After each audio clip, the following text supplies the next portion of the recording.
మద్యం ఆరోగ్యానికి హానికరం. అయినా మద్యం విక్రయాలు ఏ మాత్రం తగ్గటం లేదు. మద్యంలో అనేక రకాల బ్రాండ్లు ఉన్నాయి. యువత ఎక్కువగా బీర్ తాగుతూ వీకెండ్ వైబ్స్ ను ఎంజాయ్ చేస్తూ ఉంటారు. బీర్లు ఎక్కువగా తాగటం మంచిది కాదని వైద్యులు హెచ్చరిస్తున్నారు. బీర్లలో ఆల్కహాల్ శాతం తక్కువగా ఉన్నప్పటికీ అతిగా సేవిస్తే మాత్రం అనర్థాలు తప్పవని చెబుతున్నారు. బీర్లు అతిగా తాగితే అనేక రకాల అనారోగ్య సమస్యలు వస్తాయని హెచ్చరిస్తున్నారు. చాలా మంది బీర్ తాగుతూ ఎంజాయ్ చేస్తున్నామని భావిస్తూ ఉంటారు. కానీ బీర్లో కూడా ఆల్కహాల్ ఉంటుంది. ఇది మన ఆరోగ్యానికి హాని కలిగిస్తుంది. బీర్ తాగడం వల్ల పొట్ట చుట్టూ కొవ్వు పేరుకుపోతుంది.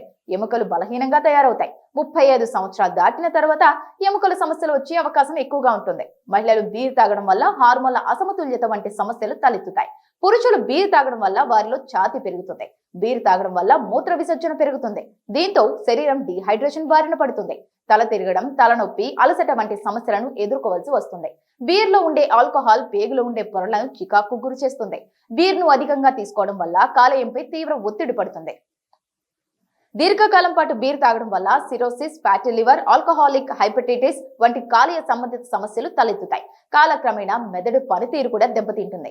ఎక్కువగా బీర్ తాగడం వల్ల గుండె ఆరోగ్యంపై కూడా ప్రభావం పడుతుంది. గుండెపోటు, స్ట్రోక్ వంటి సమస్యలు వస్తాయి. కనుక బీర్ ను తీసుకోకపోవడమే మంచిదని వైద్యులు చెబుతున్నారు.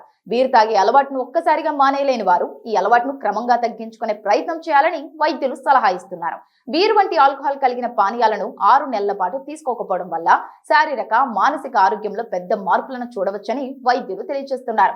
బీర్ ను మానేయడం వల్ల మనం అనేక ఆరోగ్య ప్రయోజనాలను పొందవచ్చని సూచిస్తున్నారు. మద్యానికి బానిసైన వారికి నిద్రలేని సమస్యలు తలెత్తుతాయి. తొలుత మత్తులో నిద్రపోయినా తర్వాత వారికి నిద్రాభంగం కలుగుతుంది. దీనివల్ల సరైన నిద్ర ఉండదు.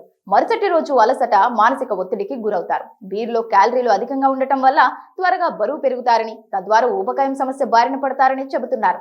అలాగే శరీరంలో కొలెస్ట్రాల్ శాతం పెరుగుతుందని హెచ్చరిస్తున్నారు.